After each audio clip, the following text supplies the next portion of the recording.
Today we're going to take a look at the Triarc Systems Tri-11. Before we do that, I just want to give you a little bit of background on me. I've never been in the military, never been in law enforcement. I actually work in the gun industry. So I do sales and marketing for different companies.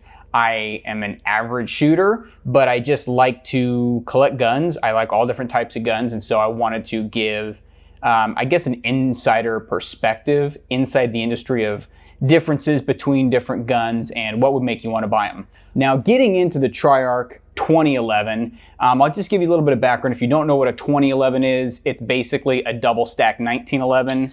So back in the 90s, I think it was, STI took the single stack 1911 and they changed the frame to allow a double stack grip. So they made this two-piece grip frame. Obviously, I'm talking about a Triarc here, but STI designed it with the double stack polymer grip, and then a lower, but then all the upper internals, the barrel, ejector, extractor, ignition components, all that are typically from a 1911. Now, why would you want a 2011 over, modern polymer striker fire double stacks, or even some of them that are steel frame?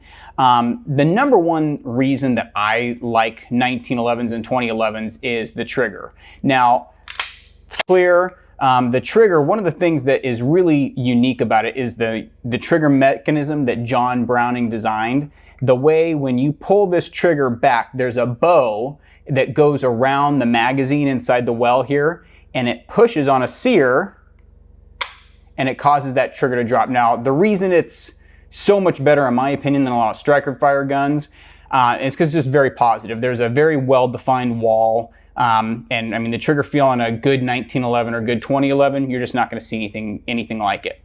Now, this particular gun, the Tri-11, I purchased it, so this wasn't given to me. I paid my own money for it, so I'll give you my honest opinion, and I'll skip right to the end. I absolutely love this gun. I've had it for over a year now. I don't really have a total round count on it. But it's well north of 10,000 rounds. Could be in the 20s. I don't know. I've done a few competitions with it. And like I said, I'm a super average shooter. So right there in the C range, I'm looking for sponsors right now. But no one will sponsor me. So I got to buy all my own stuff. Now, the Triarc 2011, just kind of go over some of the basics on it. And I'm going to start with the one that people always ask, and that's the price. So this gun starts at $29.99, so $3,000. Right now, I know a lot of you are watching this and you just went, like, that's a lot of money. And when you're comparing it to, other guns like maybe, Glocks or, the SIG, 320s, anything in that line, yeah, it's definitely a lot more, but you're getting a lot for that price. And that's what I love about 2011. So in the semi-custom world, to be at $3,000 is actually pretty reasonable when you consider you've got Atlas Gunworks out there. They're in the high 4s to low 5s starting. Obviously, you have the gun company formerly known as STI or Staccato, which is a little bit lower than that. But I'm not going to do a direct comparison. I'm just going to talk about this gun. So, some things about this gun that I really like. First off is the finish. So like I said, this gun has thousands and thousands of rounds, and the finish that I selected when I bought this gun is nitride. So there's a lot of different types of finishes out there. DLC, which is diamond-like carbon, lots of Cerakote, so multi-cams, those are all going to be your Cerakote, which is a ceramic, I don't want to call it a spray paint, but it's a ceramic coating that's then baked on. It's really hard and durable. But this one's nitride, and the reason I like nitride is mostly for its durability. So for me, a gun, I like the way it looks, but I really want it to be durable.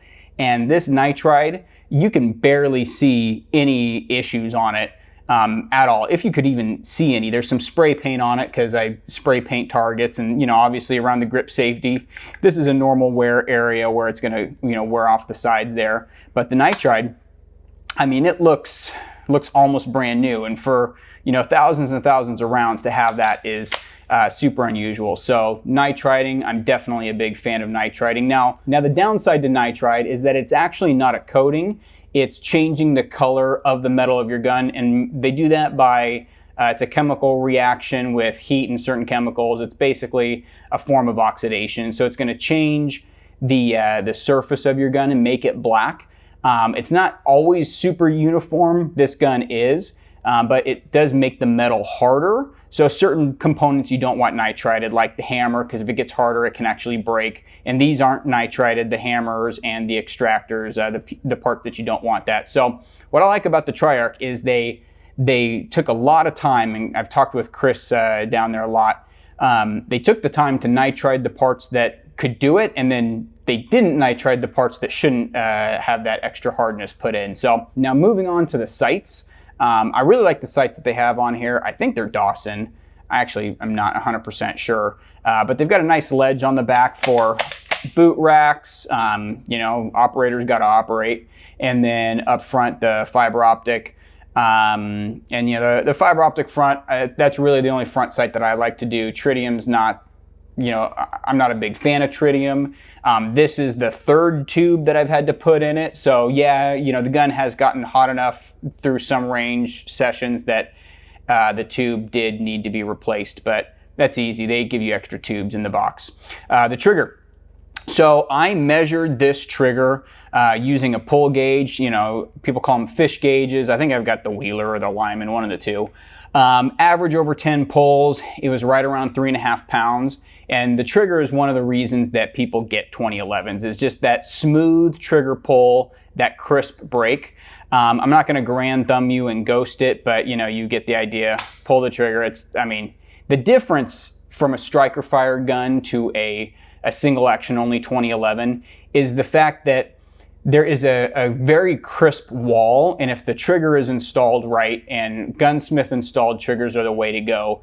When they're installed right and the gunsmith knows what they're doing, you're just going to get such a positive wall and then a clean break every single time. So this was very consistent at 3.5 pounds. It's been 3.5 pounds when I bought it, and you know, thousands of rounds in. It may have gotten a little lighter as all the parts have worn themselves together, but it's great. Now moving on to the grip. So this is you know, your standard polymer STI staccato type grip, but they've gone through and they stippled it. So they removed a lot of the high points on the STI grips that kind of, you know, bug my hand, and they put a really nice texture. I love this texture. In fact, stippling, you know, I'm a fan of it, but I really became a fan when I was out in Mississippi. I took a Sage Dynamics course in Mississippi with another company called Safe Haven. Make sure you check them out in Oxford. Great guys. But it was 105 to 110 degrees, and we were outside shooting 3 days in a row, you know, high round counts, and my hands were super sweaty. So this stippling, I brought a few different guns, but this stippling was definitely the grip texture that held up the best. Let's go on to the safety. So you've got an ambidextrous safety for you lefties and also you righties who want to practice offhand.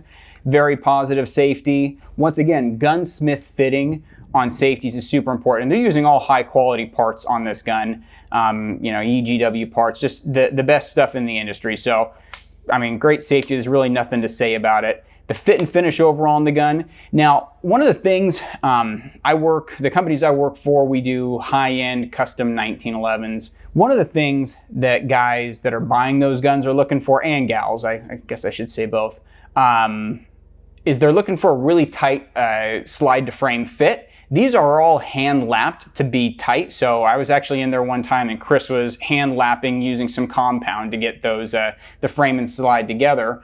And so it's tight. It's not gonna feel like your 90s custom gun because it's a very smooth fit. It just feels like it's on ball bearings, so very tight.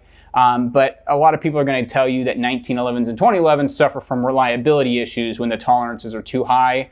That's not the case. Like I said, I have had, I can safely say I've had 0 malfunctions that weren't induced by me. And what I mean by that is I've only had some stovepipes on when I was shooting with a suppressor. So I was shooting with an Odessa 9 a little bit, and when the piston got dirty and the piston wasn't working on the suppressor, then I get some inline stovepipes. But outside of that, I've had no issues except for the magazines. So STI magazines, They send you, when you get this gun, honestly, I bought this gun a year ago, so I think they gave me two, one of the 17 rounds and one of the 20 rounds. I've got, what do I have here? I've got two of the 20 round ones, so I think they're 140 millimeter tubes. Sometimes you're going to get some issues with these magazines, so I just tell people to make sure that they stay relatively clean. You know, every few thousand rounds, take them apart, blow them out, clean them out just like you would a gun. But one of the big things that I've actually had is the bottom of the magazine here. So if you look at it, it's Texas, which is, you know, awesome, yay Texas. But the pin or the retention mechanism that keeps the base pad on is the star, and it's a giant star. So you can push that in real easy, and I lost it. There you go. So that's what happens. You can push it in easy and take your magazine apart for cleaning, which is nice. But I have had this happen on more than one occasion when I'm out at the range, that I drop a mag, especially if you have a few rounds left and you're doing a, I don't know what you want to call it, a tactical reload, maybe not a slide lock reload. You got a few rounds in and it drops out.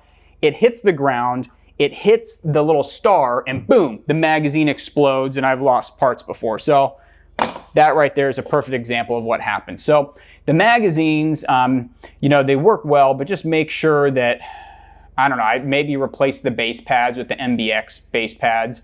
I don't want to shell out the money for that, so I just buy more magazines and always make sure I have backups on backups on backups. The quality that you're getting, a super dependable gun, like I said, you know, this is something that I've actually carried, and I do carry this. I use LAS concealment for my holsters.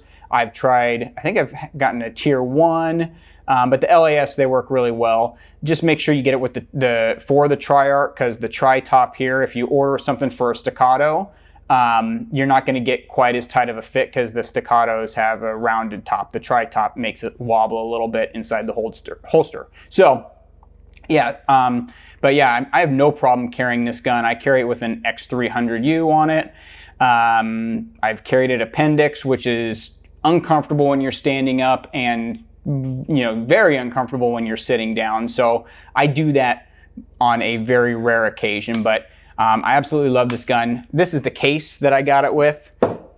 I don't know if this is what they're still sending out. It's a Pelican 1200. If you're like me and you buy, you know, you have a collection of guns, you've got tons of cases. So this went in my case stack in the garage, but it's nice to have if I ever just want to transport a gun somewhere. But yeah, it comes with two magazines, one 17 rounder, one 20 round magazine, and overall just an awesome gun. So if you're looking for a 2011, but you've tried the staccato and you really want something that's a little more customized, you want some stippling on the grips, all that, then the Triarc is definitely the way to go.